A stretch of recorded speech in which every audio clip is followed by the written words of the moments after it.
तुम जीतते क्यों हो? आईएएस भी तुम क्यों बनोगे? कुछ तो एक्स्ट्रा तुम्हारे अंदर होगा। हम सब ऑर्डिनरी हैं, इस बात को मैं बार बार कहता हूं। हम सब ऑर्डिनरी हैं, ऑर्डिनरी हम सब। इस ऑर्डिनरी में कुछ एक्स्ट्रा जोड़ना पड़ेगा। आज सुबह एक लड़का हमसे कहा कोई एक मंत्र बता दीजिए। हमने कहा पुरोहित है मैं, मंत्र बता दे? नहीं नहीं, कुछ बता, सफलता का कोई सूत्र बता दीजिए। हमने कहा और बताओ, आलिया भट्ट के बारे में क्या जानते हो? गंगूबाई पिक्चर अच्छी है, लगा कहानी सुनाने। हमने कहा अच्छा योगी जी जीत गए, तुमको क्या लग रहा? बहुत अच्छा लग रहा है। हमने कहा योगी सरकार की 5 उपलब्धियां बताओ पिछले 5 साल की। नहीं वो सब नहीं पता, लेकिन अच्छा बहुत लग रहा है। हमने कहा कुछ ना कर पाओगे। इसलिए नहीं कि तुम योगी की जीतने में खुशी हो, खुशी किस वजह से हो ये तुम्हें पता ही नहीं। एक जिंदा दिमाग जब खुश होगा तो उसकी खुशी की वजह होगी ना। तुम 2 तरीके की बातें करते हो। एक, समय काटने के लिए 4 लोग खड़े हैं, बात हो रही है, बात हो रही है कि मायावती के पास 5,000 करोड़ रुपए का तो इन्वेस्टमेंट नोएडा में है, ऐसा है वैसा। ऐसी बातें जिनसे तुम्हें कोई फायदा नहीं हो रहा है, वो तुम्हें कभी राइज नहीं करने देंगी। अगर तुमने 4 घंटे बात की और कुछ सीखा, बात करना बुरा नहीं है, लेकिन अगर तुम बहुत गौर से अपने चारों तरफ देखो तो कुछ लोग बिना मतलब की बातें कर रहे हैं, अपने घरों की कहानियां सुना रहे हैं। हमारे चाचा शिकार करने गए थे, शेर को पकड़ लिए थे ऐसे, फिर शेर पटक के फाड़ डाला चाचा को। 2 तरह की बातें होती, एक समय काटने के लिए, एक सीखने के लिए।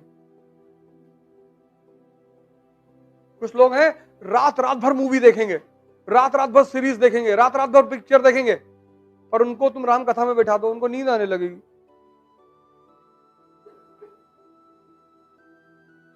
उनको नींद आने लगेगी।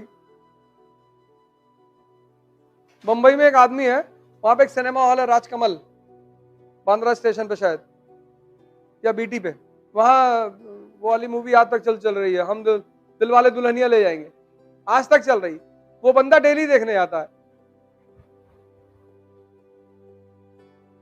ये तुम गौर करना डेली। इसलिए मैं तो तुमसे कहता हूं डायरी बनाओ, शाम को सोने से पहले अपनी डायरी में झांक कर देखो कि आज तुमने क्या क्या किया।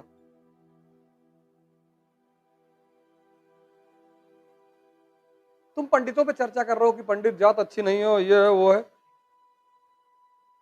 तुम दलितों पे चर्चा कर रहे हो,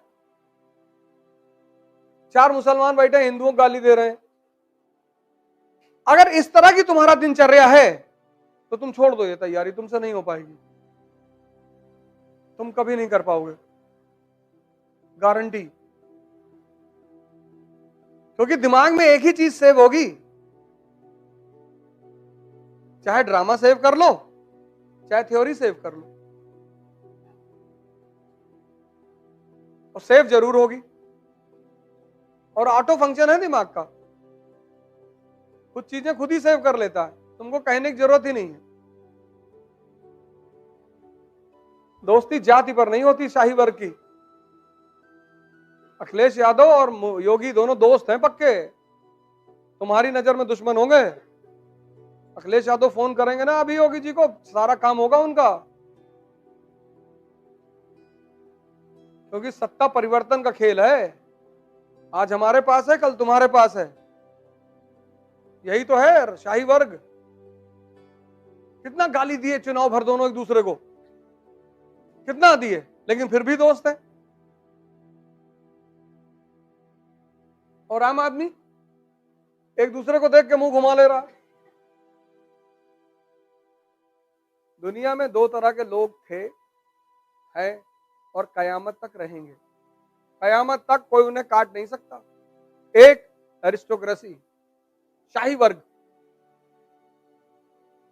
जो हर बात को समझता है।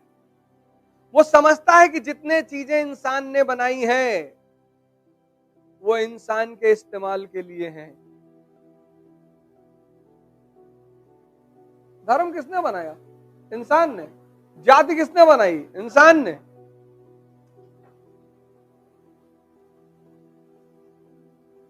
जितने चीजें इंसान ने बनाई हैं,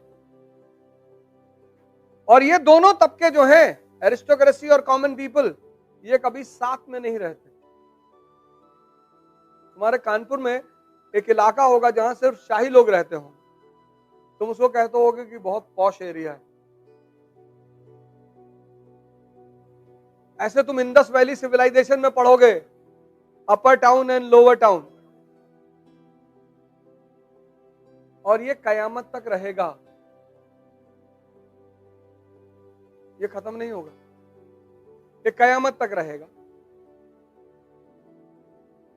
एक तबका है सोशल करने वाला, शाही तबका, 1% है दुनिया में, सब समझता है। वो जानता है धर्म इस्तेमाल करने के लिए, वो धर्म को बखूबी समझता है। तुम एक संत बताओ मुझे जिसने किसी दूसरे धर्म को गाली दी, किसी भी धर्म के संत का नाम बताओ, संत का, पुरोहित का नहीं, संत। एक संत बताओ जिसने दूसरे धर्मों को गाली दी हो, विरोध किया हो। एक कोई संत बताओ, एक। तुम नहीं बता पाओगे, कोई करेगा ही नहीं।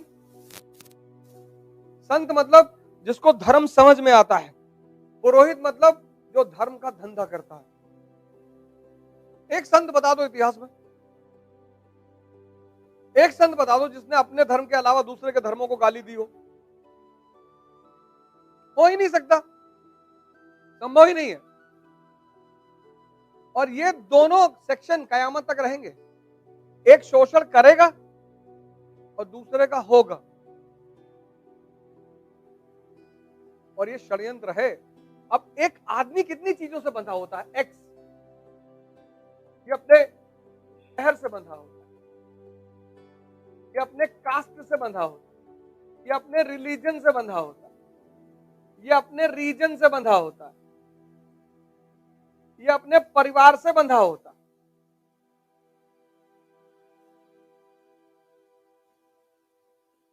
अब तुम कानपुर के हो और किसी ने आके कह दिया कानपुर बहुत घटिया शहर है, और तुम्हारा कलेजा फट गया,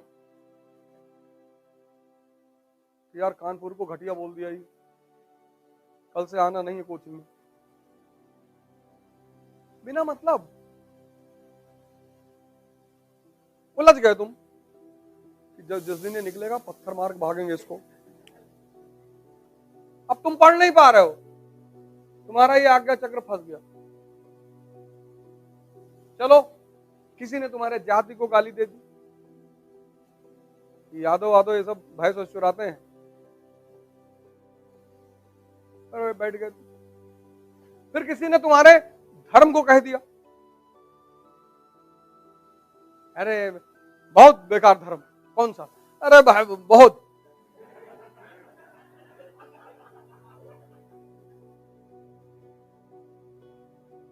नहीं कौन सा? नहीं भैया वो धर्म है बहुत बेकार। अब तुम ऐसे करते करते फिर किसी ने कह दिया यूपी के लोग, अरे भैया हम एक बार जा रहे थे यूपी से कलकत्ता की तरफ, और लखनऊ में हमारा बैग ही उतार लिए सब। फिर किसी ने भारत को गाली दे दी, फिर किसी ने तुम्हारे पर, तो सोचो तुम कहां कहां उलझते हो। और वो राजा का बेटा, इसीलिए वो ऑस्ट्रेलिया में पढ़ता है। जितने अमीर धनाढ्य एरिस्टोक्रेसी के लड़के हैं, उनके लड़के हिंदुस्तान में नहीं पढ़ते, और सरकारी स्कूल में तो कभी नहीं पढ़ते, क्योंकि सरकारी स्कूल यही सिखाता है देश हमें देता है सब कुछ। तो वो अपने बच्चों को बाहर पढ़ाते हैं